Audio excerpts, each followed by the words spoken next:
02, please.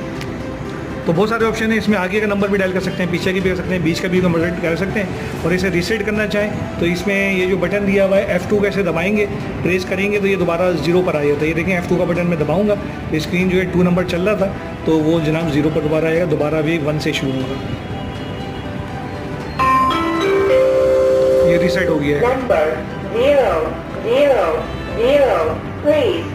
तो ये MD Pakistan पे अवेलेबल है कि अपनी मर्जी का इसमें एक्सरे डिपार्टमेंट हो गया, ओपीडी हो गया, लेबॉर्ट्री हो गया, मेडिसिन हो गया, एवरीथिंग कुछ भी इसमें टाइप करवा सकते हैं, फिट करवा सकते हैं, नंबर भी चलेगा, डॉक्टर का नाम भी लिखवा सकते हैं, हॉस्पिटल का नाम भी लिखवा सकते हैं, डिपार्टमेंट का लिखवा सकते हैं, या जहाँ पर भी आप लगा रहे हैं इसे मल्टीपर्पज़ इसका यूज़ है। एमडी पाकिस्तान में इंतहाई मुनासिब कीमत में दस्तियाब है, इसके लिए किसी वायरिंग इंस्टॉलेशन की जरूरत नहीं है, इसे कहीं पर भी लगाते हैं और ये 5 वोल्ट ऑपरेट है। ओनली यस USB एडाप्टर से ये चलता है, जैसे मोबाइल को आप चार्ज करते हैं चलाते हैं सही ये चलता है।